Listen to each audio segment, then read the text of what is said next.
Welcome to Culture No Cap. I'm your host, Eric Spencer, along with co-host Reverend Eric Helton in the building. What's good? What's What's good? going on? Man, we celebrating today, man. Happy MLK to you. Hey man, happy MLK. Yes, sir, man. How you celebrating? Not doing anything. Exactly. But the reality is though, it really should be a day of service Mm-hmm. because that's what he did. Yeah. I'm not doing anything though. I had to work on that next year. We doing something now, though. I mean, I know it doesn't seem like it, but we are. We celebrating in our own Right, way. And we right, hoping other people will listen to this message and maybe they'll join us next year getting out there in service, right? right. There you go. We'll That's take the goal. Yeah. that. Yeah, man. But the legacy, man, the legacy of Dr. Martin Luther King Jr., man. What is it? What comes to mind when you hear the legacy of Dr. King? For me, what I think about is sacrifice, um, and not just him sacrificing his life. With the cause that he fought for. I mean, he sacrificed a lot of stuff. He sacrificed really time with his family because he's on the roads. He's doing all this work to try to make the world a better place for us. And being willing to, I mean, he knew what all was going on. He knew that they were watching him. He knew that he was under fire. And he knew eventually it would cost him his life, but he still was willing to make that sacrifice so that you and I could sit here today and have this conversation. Somebody who realized that we could fight without fighting, the whole nonviolence approach, something that probably was viewed as weak by a lot of people, and even probably to this day is viewed as weak. But he made such a difference and such a change by fighting, by not fighting. That's what I think about his legacy. Yeah, I have to agree. Yeah, I think about nonviolence, and like you said, today some would say it would be considered weak, but I think back then it was looked at as strength and able to stand for what you believe in and still be nonviolent. I mean, that took a lot of courage It absolutely did. and discipline that I think we lack today. Um, for the most part, I think we lack that as a people. That discipline that Dr. King had, and his legacy, man. Like you said, that sacrifice is huge. And again, I don't know if we are there, and we're willing to sacrifice like he did. I don't see it. I mean, we were kind of in our own bubble. That's kind of how we live. Not that we're selfish, but I guess we kind of are in a way. We are. It's a lot of times with us. It's us four and no more. As long as me and my four and our family are taken care of, that other stuff ain't my business. Mm-hmm. But that's not how he thought. No, thankfully. Thank God that he placed him here for the time that he did. Uh, you wonder what life would be like if he had never fought for us. Right. Probably not so good. I mean, let's just be honest. You can say what you want. It wouldn't be so great for anybody out there, really. Yeah, you wonder if change ever would have really came. No, no. And his approach, like you said, the nonviolence approach really got people thinking when they saw, the dogs being put on little kids and women and water hoses and things like that. I think that really ignited the change. Them seeing that, I'm like, wait a minute, this is inhumane. This isn't right. But yeah, I think that's part of it for sure. That's part of his legacy. And you think today's society, we see things like that. Nonviolent is not what we think. No, We think, well, we need to get them back. it's riot. It really is. It's so it worked. Now it may not have worked to the extent that we all want it to have worked, but it truly worked. Yeah. But do we have the temperament to have food thrown on us? Oh, To have, you know what I'm saying, cigarette butts put out on us. Do we have that? I mean, we saw the videos. That was a real thing. They were really getting attacked by these people and just sitting there. no, It's we wild to don't. see. We don't, but part of the reason we don't is because he fought the way he did. So because he fought the way he did, now we have these equal rights. So instead of fighting the fight he fought, we're like, And we are quick to tell folks those days are over, and we're gonna fight. Right. And which, we have things. It's not like it used to be, but obviously there are struggles out here that we still face. And a lot of people would say, like I said, it's not that big of a deal now. It's not the same. It's not in your face racism. But in some cases, that can be the worst kind. That is, Malcolm X had said, I have more respect for a person who tells me how they feel, even if they're wrong, than one who smiles in my face and is nothing but a devil. Yeah. Now you got to try to weed it out a lot of times. And that's hard, because as Black people, we're always on that edge wondering, is this racism or is this not? Right. At least when they were overt with it, you knew where you stood. Yeah, that's true. And I had a conversation with a friend of mine. He's a white guy. We had I would say, heated debate this week. Argument. Go ahead. Yeah, it was heated debate. We talk like this, but I think it's healthy conversation. But he brought up the fact he listened to our podcast, and he listened to the last one with Officer Simmons. Shout out to him. Great episode. He mentioned that he feels like that there's kind of a reverse of discrimination going on. He feels like white men in particular are being discriminated against and attacked. And of course, I had an argument there. I'm like, I don't really see that. I don't see that. I don't. How? He said it started with BLM. It started with George Floyd. The attack just on white men's character by characterizing them as racist. He said that's where it kind of started. And I'm just like, it was heated. It was heated. And and then it got to the part about, like we were saying, Dr. King, not about Dr. King, but about slavery and Jim Crow and how we should move past this. And I'm like, man, I said, did your mom go through Jim Crow? I mean, really, it wasn't that long ago. It wasn't. And I don't expect him to totally understand and get it. But I like having those conversations so we can kind of get through it, because he doesn't know. He can't relate to being a Black man. I can't relate to him. But I think having those conversations are still important. They are, but the difficulty about those conversations is you're going to view it from your lens. He's going to view it from his lens. It's difficult to see the other's point, because you can say, well, okay, even now, there are times when I'm discriminated against because of my color. He's going to say, well, that was all these many years ago. It's not like that anymore, because he doesn't see it. There you go.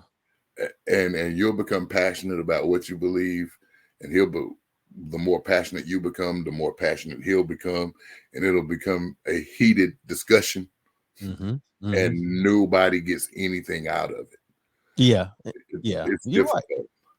It's very difficult, but like I said, it has to be, you have to have that. And like I said, he's a friend of mine. The thing is, we've always talked about stereotypes and race from, I guess, 2001. We've had these conversations. And he's a Christian. He's pretty much saying, yes, slavery was a part of the devil, was part of evil more than it was a part of, just how people are. And white people, it was just a part of evil. Now, how do you view that? You being a minister, how do you look at not really the justification of it, but it sort of is leaning in that direction when it's said like that, when it comes to slavery. I don't How do think you you can justify slavery. explain that? Wrong is wrong. And you know, in the Bible, when it speaks of, it's a whole different type of slavery. Mhm. It's not what our people had to endure. Uh, I mean, evil. It is evil, uh, but to try to, I almost said whitewash it, but I don't want to say it like that. To try to make it seem like it wasn't that big an issue just because that's how it was. I mean, I think we're explaining things away. Yeah. Yeah, we talked about that too, about erasing history, which he agrees that we should not erase history either, which we want to get into a little bit. They're trying to take the curriculum, especially when it comes to Black people and their legacy, they're trying to remove it from history books, which is dangerous. It's very dangerous. It's very dangerous. Yeah, but it's happening. It's going on. They're trying to pass a bill to eliminate some important figures, including Dr. King, and some of his speeches and things like that. Why do you think they're doing that? I think personally, it's just to minimize our worth. I mean, if you take away Dr. King, for instance, you take away that legacy. Really, if you don't want to go back, what do you really have? If you go back further, you have slavery. If you go back further, then of course you have Africa. But we don't go back that far. And the history books definitely don't go back that far. Most of them No, don't. no. So I think it's to minimize. What do you think? And how? But so how is that not racist? To minimize a group of people and their contributions? Totally racist. It's So totally racist. it's when we call racism, we're really stating a fact. I mean, why would you erase me from our history? Yeah. And it's not. And I get that he feels like white men are being attacked, and white men view that as you saying that we're evil. We're not saying you're evil. We're saying these are facts that happened in history. They are historical facts. Why are you trying to erase the historical facts unless you feel guilty? There's a guilt factor there. It's obvious. There is a guilt factor in there. Sure. But the same people who have a guilt factor are the same people who tell you, I didn't own any slaves. Mhm. So you Or should get feel over it. guilt though. What are you feeling guilt about? Yeah. It was something that it was a part of history. It's a dirty, nasty part of history that, thank God, we are no longer there. Mhm. But I mean, you got to admit it happened. Do you think that it's holding us back by talking about it and discussing slavery and talking about the systematic part of slavery and how it affects us today? You think that holds us back to a degree? I think it can, but I also think it's a reality. I think the more that people fight to erase it, the more they magnify it. Mm. When we were in school, we learned about slavery. It was there. I mean, they didn't dig into it, but we learned it. So, and we kept going on. We kept living our lives. We knew about slavery. We didn't really know all the atrocities of it, but we kept living. Now, when you want to take it out of the school, don't you think that's going to make people more curious? Oh yeah. Like, why are So, you covering this up? yeah, once you start covering it up, and this day and age where you can look up everything, then I'm going to dig into everything, and it's going to really make me feel a certain way because I'm like, why are you trying to hide this? So when you're trying to erase it, you're making people look at it more, and you're really putting the focus on you. Yeah, I think that's what's going on.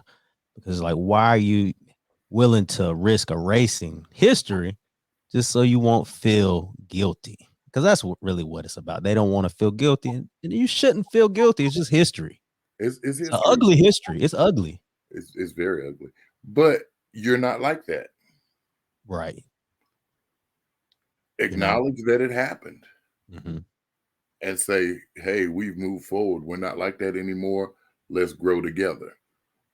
So are we going to start taking Columbus out of the history books? Hey, he's pretty much, they're trying to.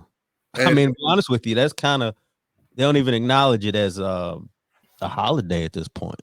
Okay, so how'd you get here? Right. I get it. But at the same time, they look at him discovering land that was already discovered. Him breaking into somebody's house, stealing their TV and raping their wives. Yeah, and saying, pretty hey, much. this is mine now. Mm-hmm. Exactly. I mean, but again, it's part of history. It's part of history. We can none of us can. We can't change the history. No, we can't change it. We can't erase it. But it's happening. And then, you know, the same conversation we were having, him and I were having, he mentioned Trump. He's a Trump supporter. Of course. say quit stereotyping, man. Hey, you're right. But you knew, you felt it. Yeah, I knew just about it. He is a Trump supporter. And I said that Trump, if you're trying to get things better and make things better in the world, Trump is not the one to make things better as far as race relations. He's not the one. We've seen it. He's done damage as far as that goes, right? He's made it worse. He has. And a lot of it is because of his failure to denounce certain things. Yeah. So when you don't denounce it, that makes us think you support it. Yeah. And not only does that make us think you support it, but those who feel that way, when you don't denounce it, they say, hey, the president supports us. So we can do whatever we want to do, say whatever we want to say. And that's an issue. That is the difficulty for me with Trump supporters, many of them.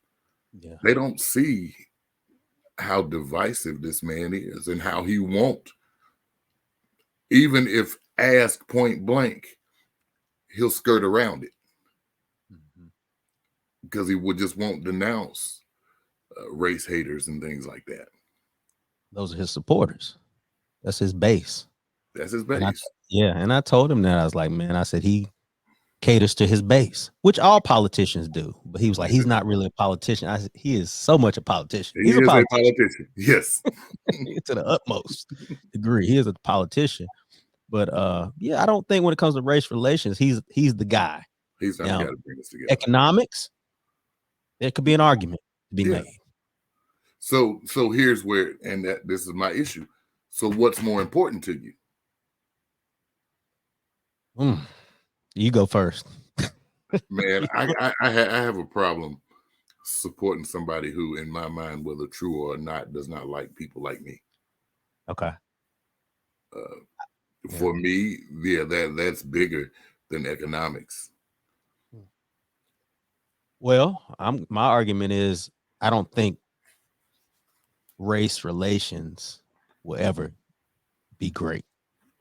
But the economic state could change. I just don't ever think it's better than it was. I think it'll keep getting better, but you're always going to have ignorant people. You're always going to have racist people. It's never going away. I guess I'm to that point. Let's deal with reality. It's never going away. I mean, you're always going to have ignorant people. You're always going to have fools. Mm-hmm. But it seems like with somebody like Trump, for me, it seems like those people seem to get a bigger platform. That the people that hate and are, yeah. So for me, economics, yeah, he's probably a good, probably be a good fellow to choose, but I can't do it. I just can't. Yeah, I mean, I feel you on it. I mean, Playing devil's advocate because it's to the point where economically we're struggling as a country right now, inflation. But if he can save us from that, I don't know.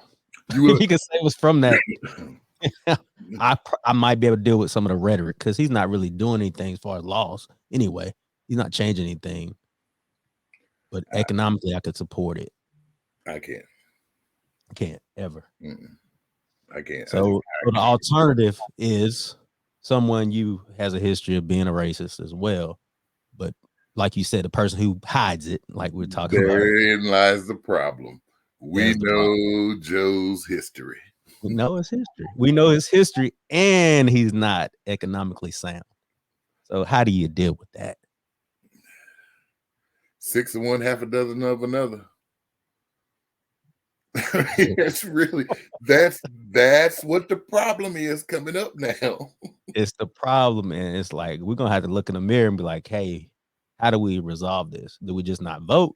I'd be irresponsible to say that on this platform. But you also on this platform said something that I have the right not to vote. I have that right. Yeah, I do. That's my voice. My voice is I'm sick of it. Yeah. It got to be better options. So yeah, it probably is irresponsible to say don't vote. Yeah. But you have that right. You do. And a lot of people, I'll be honest with you, people I talk to, they're just kind of leaning towards that. Unfortunately, they just kind of like don't want to even deal with this. And I think that speaks a lot to where we are, to where, I mean, each candidate, because I mean, we know who the two are going to be. Yeah. Each candidate has their supporters. Then you got a whole group of people that's sick of both of them. Yeah. And how can we have these two old white guys be the most powerful man in the land? And I'm not saying it because they're white guys. I'm saying it because they're two old guys. Yeah. You don't want age discriminate, but we can't get. You're gonna tell me there's not a good young white candidate. There's not a good young black candidate. There's not a good young Hispanic candidate that we can get behind. It's just these two crotchety old white guys. Yeah. Yeah. Just angry and old and angry and senile, and at least on my part. It's sad, man. Those are our choices. That's what it's come to. And I think back, like you said, I was talking to him. He was a big Bush guy back when 2001, when we first started talking. He was a big Bush guy. I said, how can you even compare the two? Like, I didn't like Bush, but he was a president. He was a president. He looked at him as a president, and that's it. Didn't support his policies necessarily, but he was a president. Where Trump is just non-presidential. He's not. Yeah, I don't know how to be presidential. I know how not to be. He ain't presidential, man. He's not. And you look at a Trump, and we'll go back to like we're celebrating MLK. How do you think MLK would view Trump in his presidency? I actually think some of his policies he would agree with. Speak on it. The whole abortion issue, the whole gay marriage thing. I think as a minister, I really think that he would support those beliefs. The division, he would speak out against. I honestly think he would be in the same position we are right now. What are you supposed to do? Right. Wow. And you're probably right. Like you said, abortion, him being a minister, he would have a lot of conservative viewpoints. I can see that. And then by the end of before he passed away, before he was murdered, he had a viewpoint of this. I'm gonna play a little clip. I don't know if you've heard it. The check is what it's called. At the same time that America refused to give the Negro any land, through an act of Congress, our government was giving away millions of acres of land in the West and the Midwest, which meant that it was willing to undergird its white peasants from Europe with an economic floor. But not only did they give the land, they built land-grant colleges with government money to teach them how to farm. Not only that, they provided county agents to further their expertise in farming. Not only that, they provided low interest rates in order that they could mechanize their farms. Not only that, today, many of these people are receiving millions of dollars in federal subsidies not to farm, and they are the very people telling the black man that he ought to lift himself by his own bootstraps. This is what we are faced with, and this is the reality. Now, when we come to Washington in this campaign, we are coming to get our check. That's what got him killed. I mean, I'm not trying to be blasphemous. But yeah, he was coming for power. And yeah, and that's the thing. We'll let you get right here because you're not causing all these problems. You got all these people, they marching and stuff, but now you're starting to overstep. Yeah, you got to go. They didn't want to hear that because that was the direction. You talking about reparations? He was leaning towards that. There you go. And they're like, nope. Yep, you can't. Nope. Economics, money. So we're gonna have to pay y'all. Yeah. Now you can fight. You can fight to ride on the bus where you want to ride on the bus, and you can fight for this, but you want some money? Nah. So yeah, I think he'd be confused. Not confused, but man, don't we have any better options? We don't.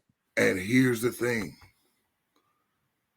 Do you think he would be respected if he didn't pass, if they hadn't murdered him?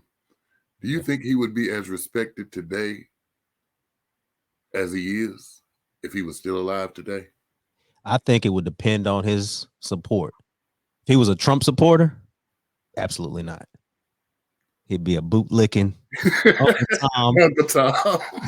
You know that. That's what I mean. That's how he would be viewed. Like, how are you gonna support Trump? But when you said why, which makes sense because of him being a minister, it would make sense for him to support some conservative views. But society, as black people, they would look at him as Uncle Tom. And I think that he had to be martyred for us to celebrate him. Because I think the older he got in our minds, the less important he would have became. We've seen it. I mean, how important is Jesse Jackson to you? And Jesse Jackson, man, I used to love Jesse Jackson. But what happened? But now he's just a guy. Yeah. What really happened with me, and it's just me, is when he had that baby. That broke me, man. That broke me down. Yeah, it broke a lot of people. Because I had put him on such a pedestal. And then, like, man, he's human. Yeah. These guys are human. We know these things about Dr. King now. These guys are human. Yeah. But nobody even really thinks about him anymore. No, and I don't think, like I said, the struggle is different. It comes in waves. It comes in the form of a George Floyd murder. It's a different type of struggle. It's a different type of struggle. But it's still things that happen. And he's still out there. You still see Al Sharpton, things like. I just don't think they have the same influence that they used to. It's just not there. They don't. And it's not that we kind of have become desensitized to things. But even black people now, when Reverend Sharpton shows up somewhere, we think, oh God, here's trouble. Yeah. What's happened for him to show up? That's unfortunate, though. It really is. But it's true. Whereas before we knew he was coming to help. He was coming to bring light to a situation. Now we're like, oh God, here we go again. But did these leaders like a Jesse Jackson and Al Sharpton, did they seek more celebrity than they did wanting change at certain points? I think it was. I really don't think Jesse Jackson was that way, even though he ran for president. He showed signs. So yeah, and he was on a different world. Never mind. Yeah, yeah, he was on a few shows. Erase what I just said. Yeah, and you remember? You ever see the Ben and what was it? Ben Wilson, 30 for 30. He's a Chicago high school basketball player. It's a great 30 for 30. But they were talking about how Jesse Jackson showed up to the funeral and kind of made it about him running for president at the time and getting out the vote. This kid got killed at like 17 years old in the streets of Chicago. So yeah, these guys they try to become more celebrity, which I mean it's not good, man. And that's why they've lost a lot of their power and their influence, because it's like it's no longer about the struggle. It's about me and the check. And like the check. Because every time I see Al Sharpton there, I'm like, man, something done happened. Every time I see him doing a funeral of people he didn't know. Yeah. It's about attention. And every time I see Ben Crump. Excuse me. Yeah. Not old Ben. Ben's our guy. No, he might be your guy. He ain't my guy either, man. He's an ambulance chaser for real. And I'm gonna tell my wife, and I know she'll listen to this podcast, in case I don't remember. If something happened to me like that, do not get Crump to represent our family. Don't do it. If he can offer that big check. And that's what he'll do. That's what he'll do. And they'll say, oh, okay, no, don't do it. We trust Ben. Ben is Ben. I don't want to see Ben, man, on nothing else. This dude has made it off of Trayvon Martin. Yeah, he started there. And now anytime there's something that can be remotely racial, there he is. Man, I can't. Yeah, let's talk about that, man. Let's talk about, they call them grifters nowadays. That's like the term, grifters or race hustlers, which is just like, it just sounds nasty, but it's a real thing. It is a real thing, man.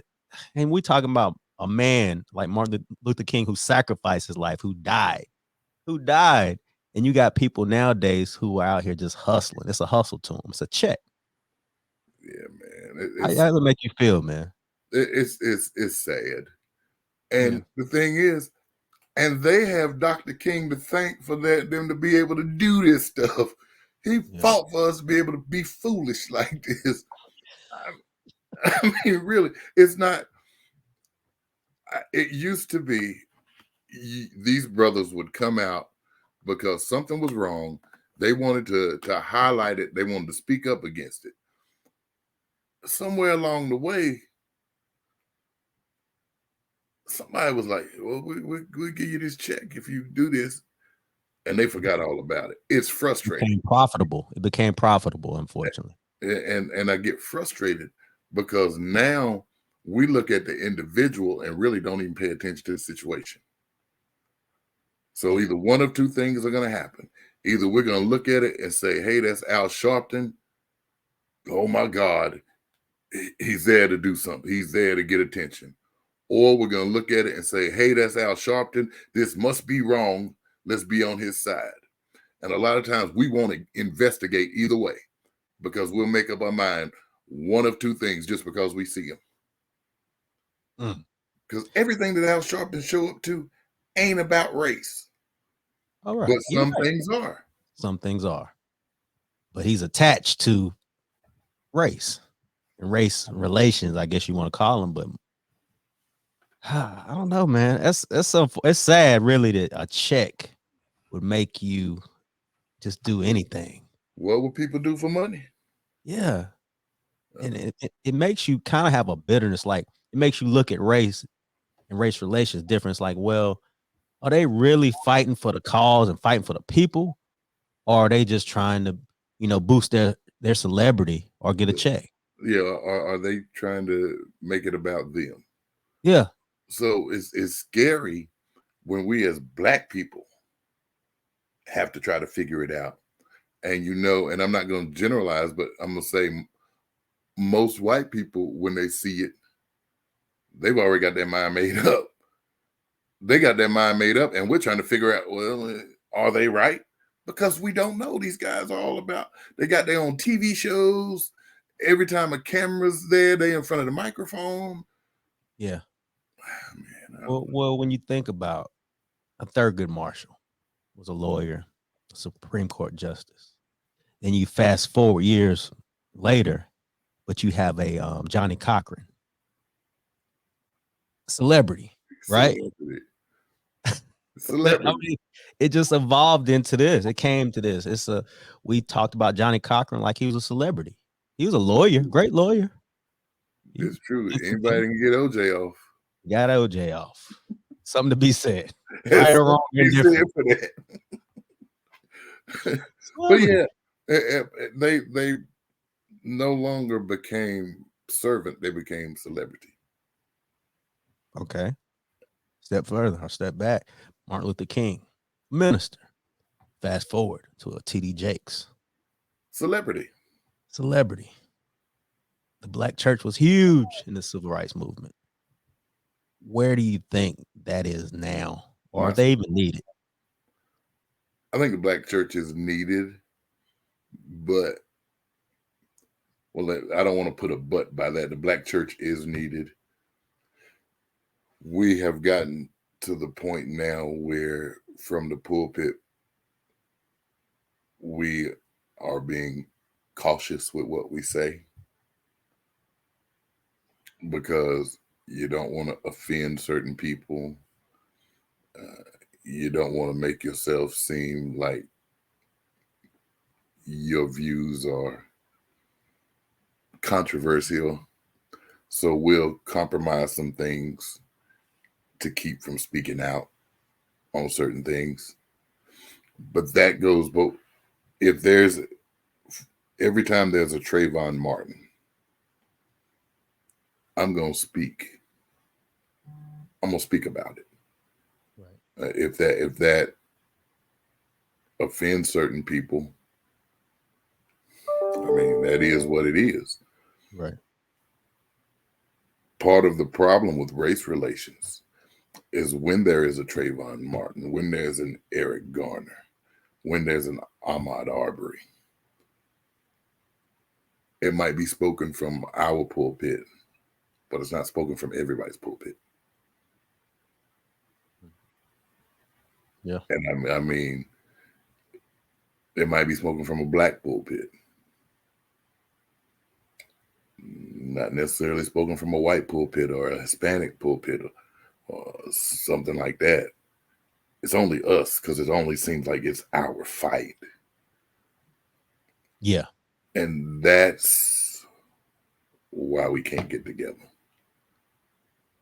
As Christians. Because it's really not a black, white, brown, yellow, purple, green. It's a human thing. Mm-hmm.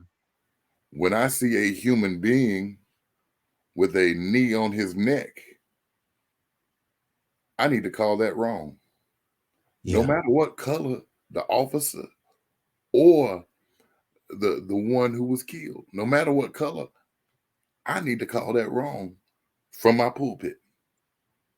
And that's what this guy I was talking to. He said that was just wrong.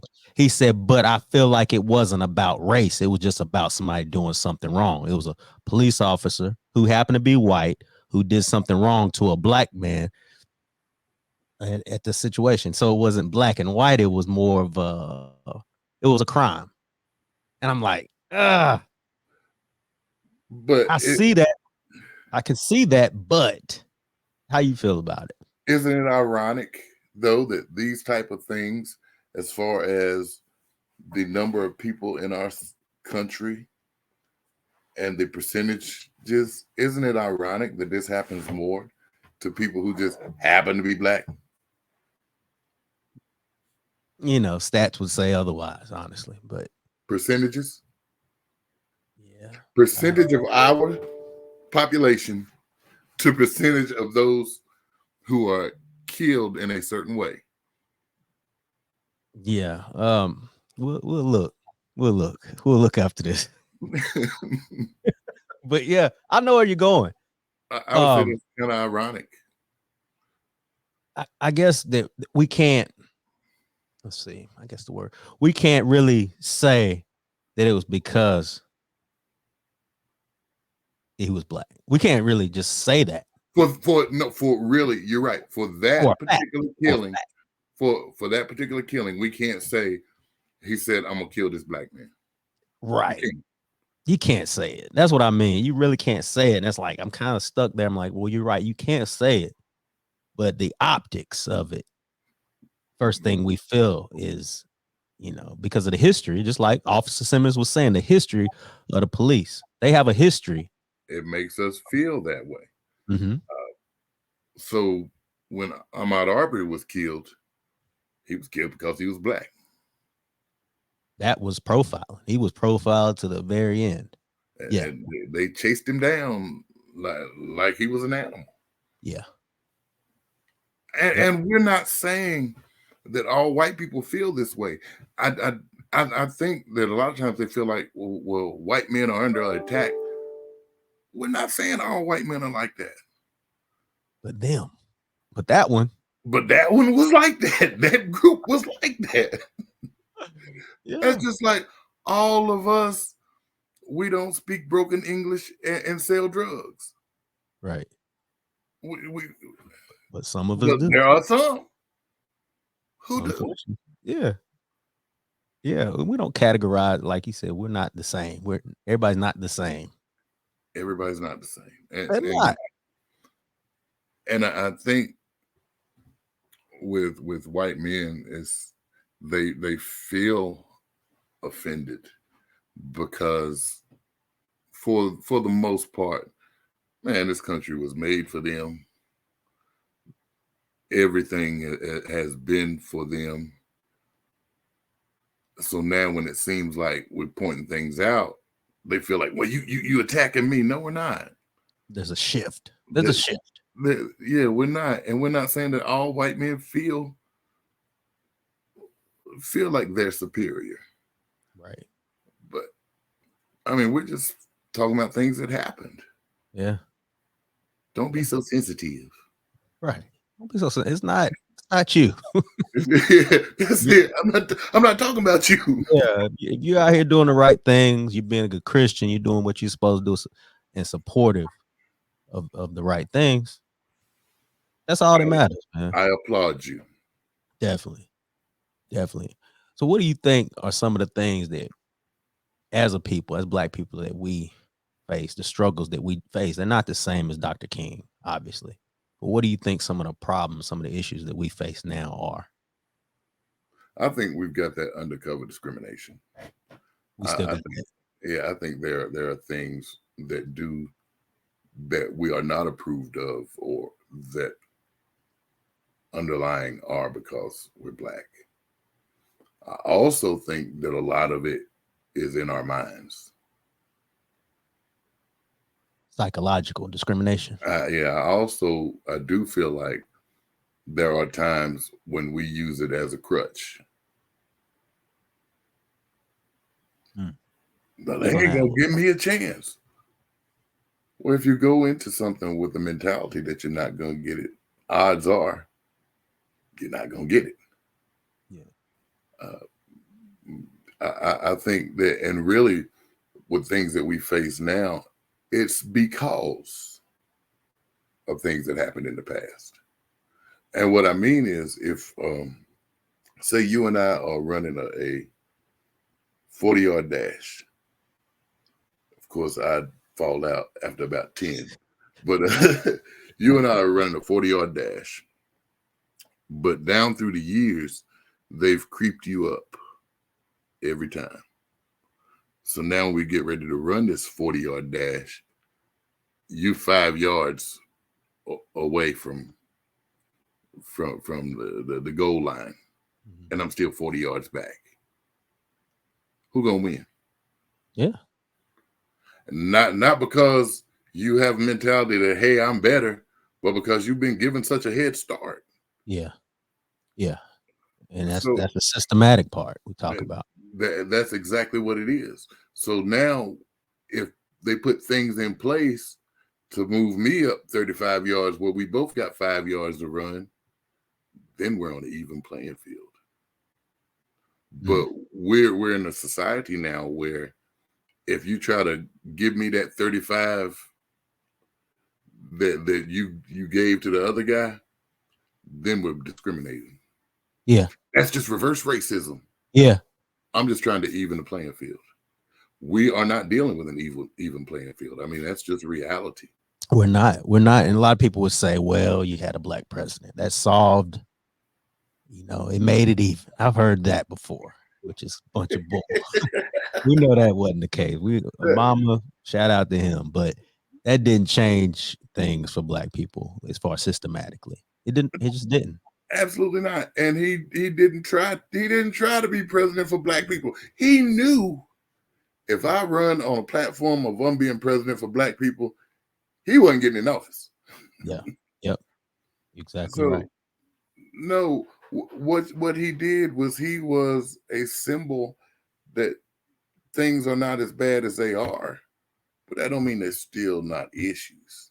Yeah. As a matter of fact, the issues really became when he got in office and people really showed how they felt. Oh, yeah. Yeah. Because you don't get a Trump without an Obama. There you go. That's what I was going to say. Yeah, you wouldn't have got Trump without Obama. Trump was the answer to Obama, for sure. He was an anti-Obama. Yeah.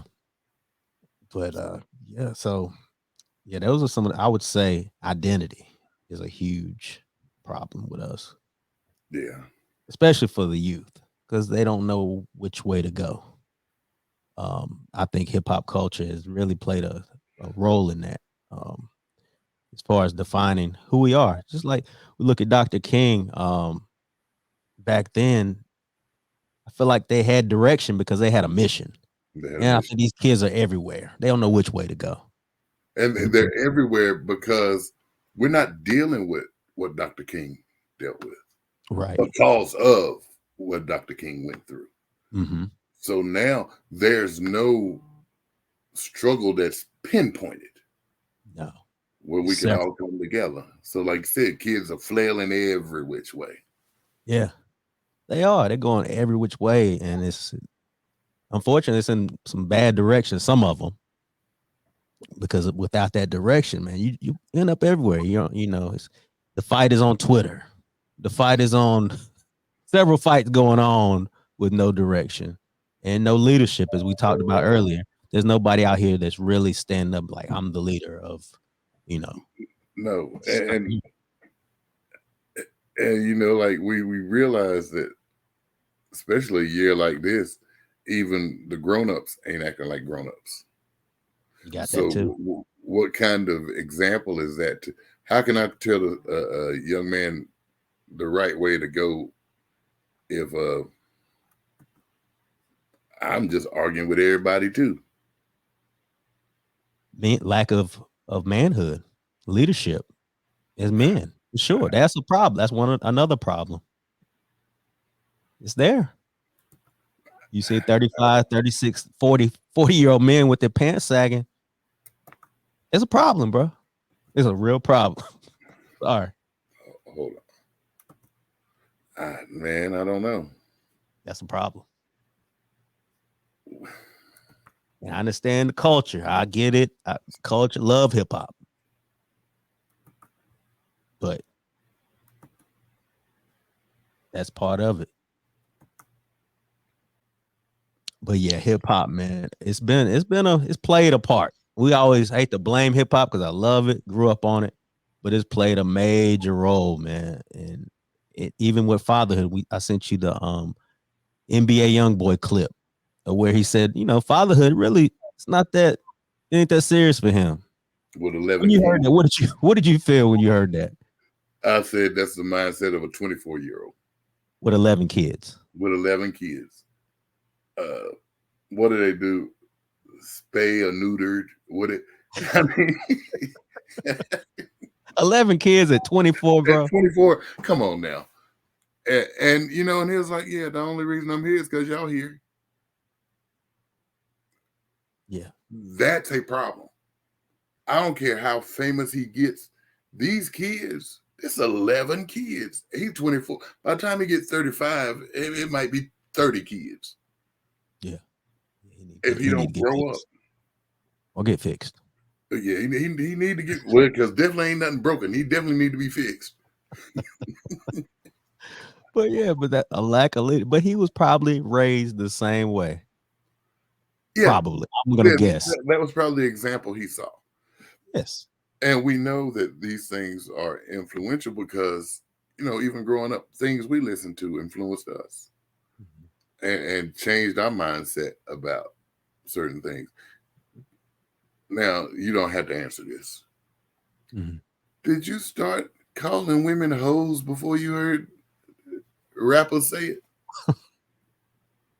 No. I ain't either. It became my word. We don't love them. Is that Snoop? Yeah, exactly. Because the rappers said it. It was cool. So, and even to this day, we'll still, now, I ain't calling no women no hoes now. Right. But you see, I have no problem saying ho, ho, ho, ho, ho. Part of your vocabulary at this point. Vocabulary. And that was things that mom and daddy weren't walking around saying it. Right. It was things that we got from the music. And it influenced us. Is that by design? I would think so. I would think so. So with the influence it had on us, now it's even worse. Is it? Hip hop is worse. Are the lyrics any worse? Yeah, some of them. They're probably about the same. They're different. Just different. Which is, back then it was a lot of violence. It was a lot of like Public Enemy. It was a lot of love for black people, and put it like that, as opposed to hatred for white people. Yeah. NWA, F the police, gangster, and all of that stuff. Changed the game. It really did. I mean, now it's more about, it seemed to be more about promiscuity. Yeah, it is. It was either way was bad, but it seems it's different, but it's bad, and it influenced us. So what do you think it's doing to them? Yeah. And it's still violence. Violence is still there. Yeah, but now they really just killing each other. Yeah, now they're actually doing it. So we know we can't change that. It's a system as well. It's a system. And there's too much money to be made. There's too much money to be made. Yeah. We don't have to buy it. We don't have to support it necessarily. But no, we don't. No, we don't have to. But it starts at home. We've always said that. We always say that on the show. It starts at home. And hopefully young men, young women are out there raising their kids without this music and actually labeling it as junk, as garbage. Here's the thing, though. You can do all you can at home. Yeah. To try. They're going to hear it. Especially now. It's so accessible. It's on the radio. Exactly. It's so accessible. Before, I could try to listen to it on the radio, and I might hear it and I might not. But mom and daddy had to take me to the record store. Yeah. to get something, and they're gonna stand there and be like, "That's a explicit lyrics. Mm-hmm. You can't get that." But man, these with social media and all Yeah. this stuff, man, they can hear anything and watch anything. Any video right there on YouTube. Let's go There ahead you and go. download it. It's difficult to hide that stuff from them. But when does society decide, like, you know what, this is all right? It's okay. Like, this is, it's no more like you said, parental advisory stickers. That's on your phone. Just go download it. There's nothing there to stop you. Mankind he's become too smart. Too smart, too relaxed. Fend for yourself. And the more you see things, the more normal it becomes. Yeah. So, they're exposed to it all the time. It ain't no big deal. Yeah, we know that when we grew up, there were certain words you couldn't say on TV. They opened it up a little bit now. Yeah, Heard a lot. Yeah, there's a lot of words you try to. Did they say? Yeah, they said it. it's shocking. And before, I'm talking about me. I ain't gonna talk about you. Oh, You try to slip and look at your daddy's Playboys, and then try to make sure everything's folded right and put it back up. Now, man, all they gotta do is pick up their phone. Pick up the phone. And they're gonna see a lot more than a Playboy. Yeah. Actually, you might be able to have, like you said, more access. Meet me here. Yeah. Trafficking and stuff like that. I mean, it's really going on because of some of that stuff. And things are so wide open. That's what has made people so much looser, because it's normal now. Mm-hmm. But normal doesn't necessarily mean it's right. Yeah. It's just normal. Yeah. That's why I ask you, we talk about the dream. And a lot of the stuff we're talking about is because of Dr. King. Like, he wanted us to integrate and intermingle and get along work with white people, do all these things. But I feel like we lost some identity along the way, obviously. How do you think he would view his dream now? I think he'd say we still have work to do. Still. I think now we will say, well, his dream came true because, look, you got black and white, we're all together, we're all equal. You even had a black president. For a lot of folks, that was the culmination of the dream. The dream came true. But there are still policies and things in place that aren't right. And I think that would be his disappointment in where the dream lies. The dream is a whole lot close. We're a whole lot closer to waking up from the dream than we were. It's a whole lot closer to coming true. But I think he would still have some concerns. I agree. One of those concerns would probably be, like he said, economically. A lot of we talk about supporting black businesses and things like that. That got lost in the shuffle along the way with integration. We forgot all about it.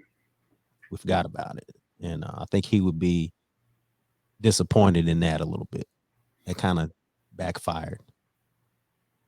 And he would look at, and I know this is what happens every time there's a riot.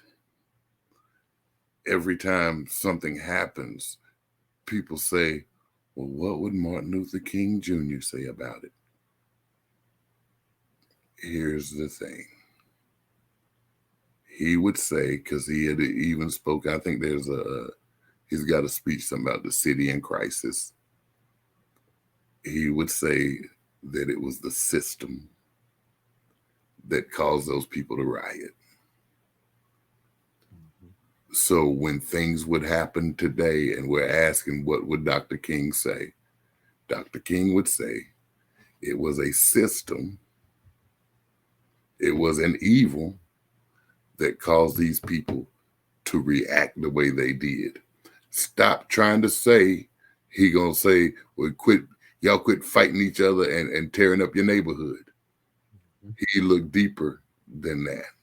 Yeah. We all know don't need to tear up our own neighborhood, because we the ones that end up paying for that. Yeah. Yeah. He said that. He said that the rioting was the voice of the voiceless, I think his exact words. Yeah, which makes sense. And it's unfortunate, like you said, I hate it. We go back to the Rodney King riots, for instance. At the time, we were like all for it. Yeah. But looking back, looking at it now, it's like, dang, it's still recovering from this. Some didn't even recover from it. And it's sad. But what I try to do, though, and I've told you, I try to put myself in. Now, the looters, come on, I'm not defending them. If you think about those people, things that they endured, the injustice they've seen, sometimes it makes you mad enough to want to break something. Right. And unfortunately, you're in your neighborhood. And if you want to break something, you're going to break the thing that's closest to you. And I can almost feel that. Now, the folk who's stealing the TVs and stuff like that, no. Opportunists. Yeah, the opportunists, no. But those who are frustrated, and this is the only way I know how to reach out, I almost understand it. Yeah. And that's what people did after Dr. King's assassination. Riots all over, out of frustration and hurt. They were tired. They were tired. And at least now when we get to protest, we, for the most part, try to make it peaceful until people come around not to make it peaceful. Yeah. And that's something that's a remnant of his mentality, being peaceful. Yes. So it is. And we've talked about the legacy of Dr. King. A lot of times people compare it to the legacy of Malcolm X. That just kind of comes with it. Yeah, because you think that's fair or unfair? I think they were two great leaders who led different ways. I think there's always going to be that correlation between the two, simply because they were around at the same time and they preached two different things. Fair or unfair? I can see that as a fair. I think it's fair to compare because they were, like you said, they were around at the same time. They were contemporaries. But I think the fight was different, right? The fight was different. They wanted the same thing, but they wanted it differently, if that makes sense. Yeah. So they were still about us coming out of the situation that we're in. They just viewed different means, manners, and methods to do it. And they both wanted a different result. But at the end of the day, they wanted what they felt was best for us. Yeah. And I think Malcolm wanted us to be more self-reliant. Exactly. Not dependent on the government per se. I agree. Yeah. Yeah. But I can see the comparison. I would love to have been a fly on the wall when they sat down. Oh man. And really just talked. Amazing. Because these are probably two, in the history of our people, the two greatest leaders we've had. Oh, for sure. And it's fortunate but unfortunate that they were at the same time. It would have been nice for one to pass the mantle to the other. Yeah. But it was that divide and conquer situation as well, because they couldn't see past the labels. There you go. You're a Muslim, you're a Christian, you support this group, I support this group, Republican, Democrat, all these things, all these labels kind of divide us in a way. They keep us from uniting on things that because some things are essential, but we'll let a label separate us. Yeah. And that happens to this day. We will label things, and it'll keep us from looking at the bigger picture. Yep. We've seen it. I mean, we've How seen do it we happen. get better? I mean, there's always going to be labels. We're always going to have differences. Yeah. Like I said, if you can't put those differences aside and come up with a conclusion or a solution, rather, to, because we all have the same goal here, is to live in peace. But there you go. At the end of the day, I honestly believe we all want peace. We do. We want peace. We want to be able to support our families. We all want the same things. And I think that's what Dr. King wanted us to be able to do without fear of death and retaliation. And I think that's part of his legacy. That's what he wanted. That's what he wanted. And we are, so in that, the dream, that part of the dream, I think is pretty close to being true. I think so too. I think we're close, like you said, we're closer to it than we want to believe. Yeah, we are. We got our issues, but yeah. We've got our issues, but the issues that we have in comparison to what they had, and it's just different. I'm not going to try to downplay the things that we deal with now, but it's different. Totally different. Totally different. And like you said, some of them are mental. Some of them are self-inflicted. Some of them. Some of them are. Some of them are systematic. And I think that's more of our issue now. Not so much the overt racism of others.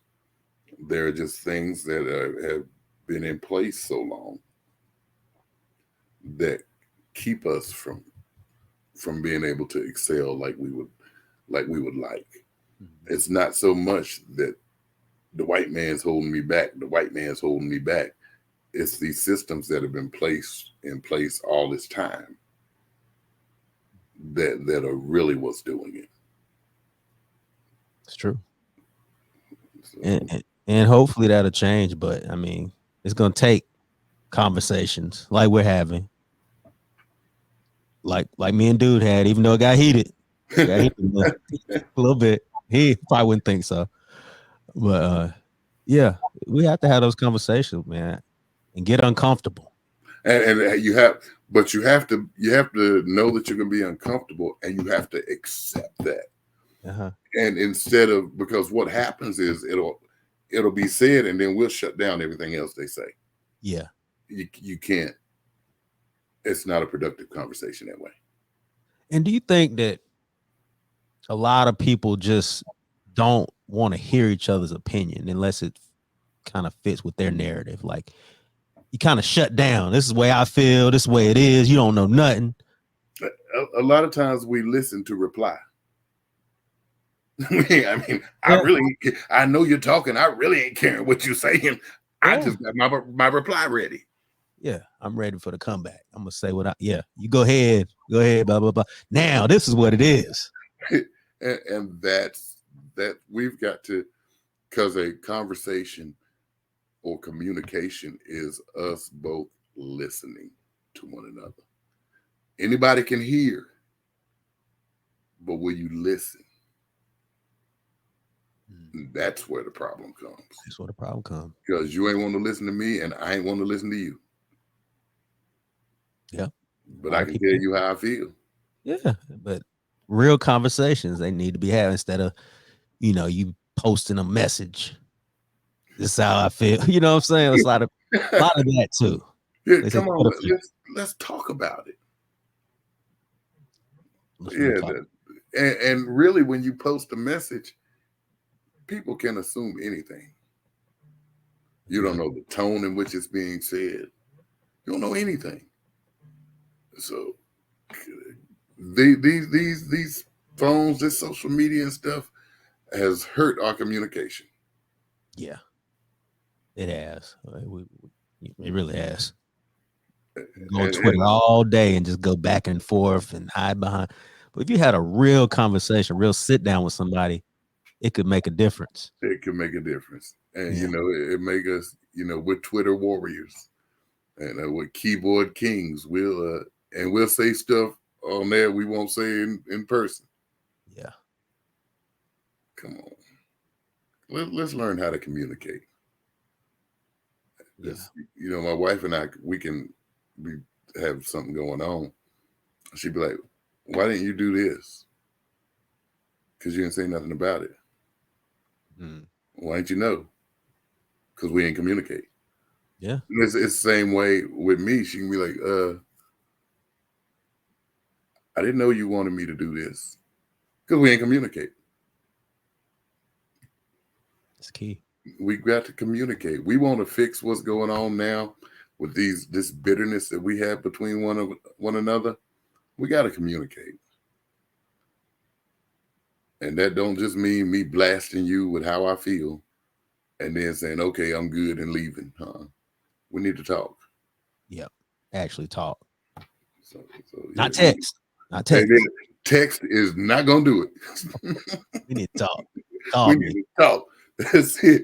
You text it to me, watch the phone ring. Yeah, exactly. Because I'm not going to argue with you back and forth on text. Because first off, I got fat thumbs. It's going to take me forever to text it anyway. And then if I quote it in there, they might get it wrong. So we need to talk. Yeah, that can be a problem. But yeah. But I would love to see Dr. King on Twitter, though. He got some bars, man. He got the best quotes. Can you imagine? He's probably the greatest orator. Yeah. That we've seen, man. He sit down and read some of his stuff. He's like, wow. Best, man. Yeah, he would tear Twitter up. He would tear Twitter up. I mean, he'd be 95? Yeah, well, he might not would tear it up now. He wouldn't. How you use this thing? Yeah. Coretta, look at this, right? What does this do? He be FaceTiming like he is. Yeah. Yeah, it would have passed him by. Oh, yeah, it might have passed him by, man. But still, he got bars, man. He got bars. It would be nice if he was here to know. Yeah, it would. It would be nice, man. 95.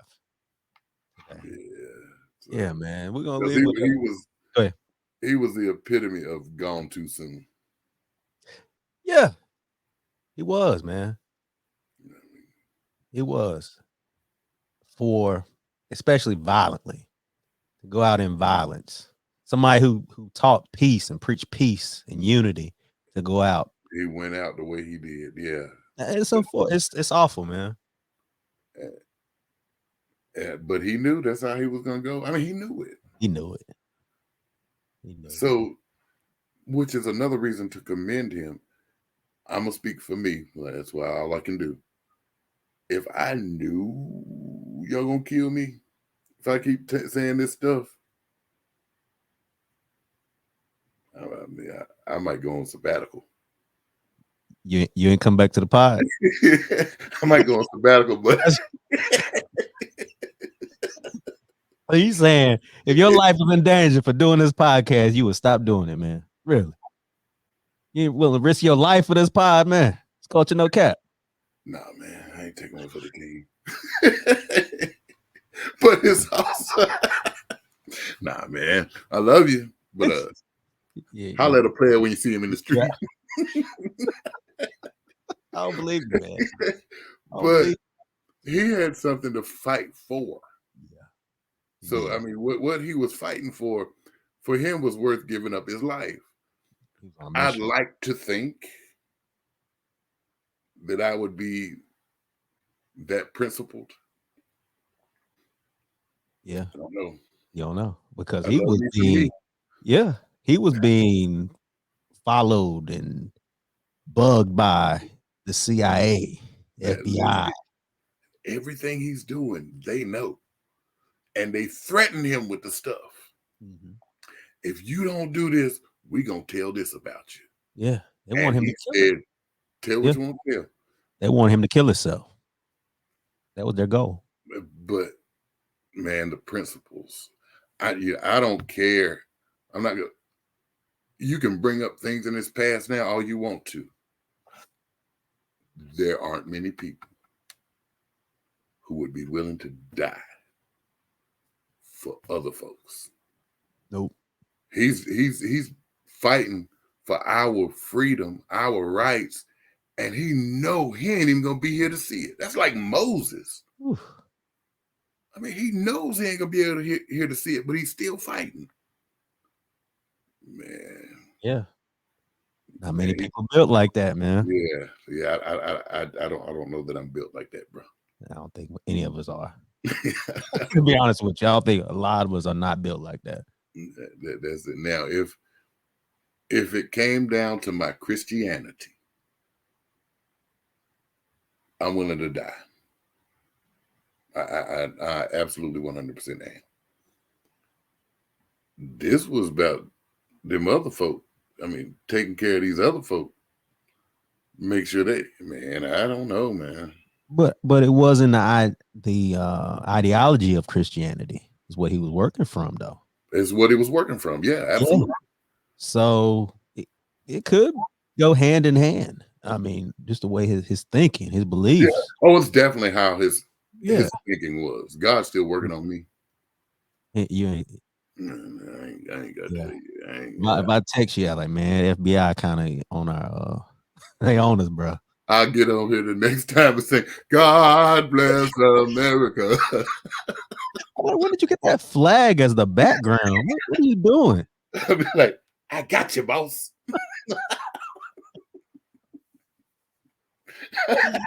Oh, you would. Hey, we have to change some things up, man. Yeah, but he did not care. No. And man, that's commendable. They shot at him. They shot at him at several times. This crazy woman stabbed him. Yeah. In and out of jail.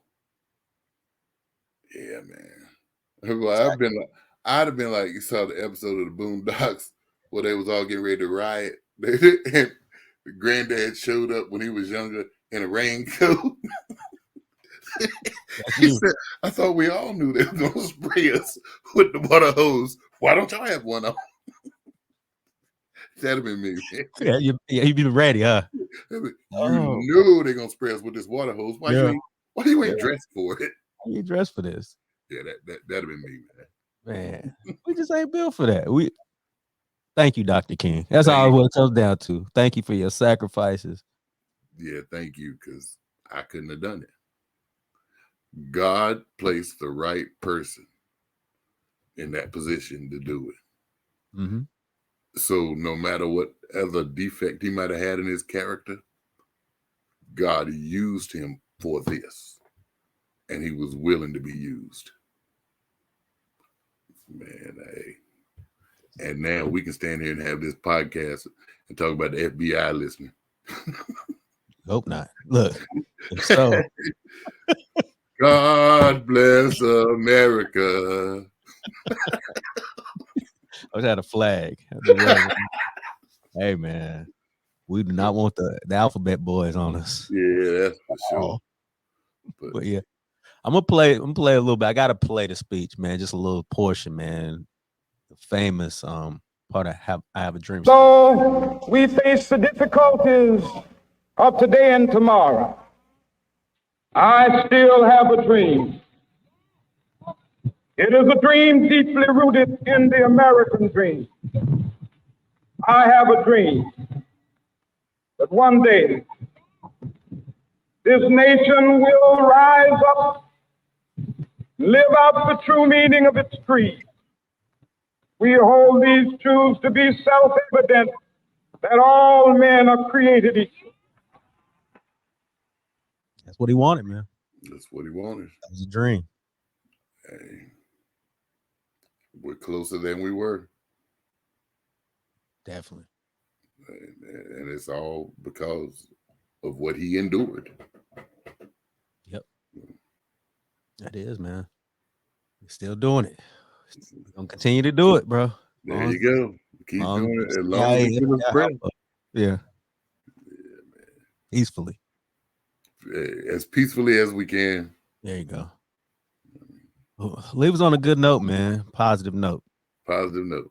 God bless America, land that I love. That's for who was that for? The CIA? That's for the CIA. No, man. Reality. Dr. King's dream brought us a long way. We still got a long way to go, but it's a journey that we're all in together. We can say whether you were brought here on a slave ship, came on an immigrant ship, we're all in the same boat. And if we work together, we can make this world a better place. Good word, man. Appreciate you. All right, man. Love you, man. Love you too, as always. All right. It's been Culture No Cap.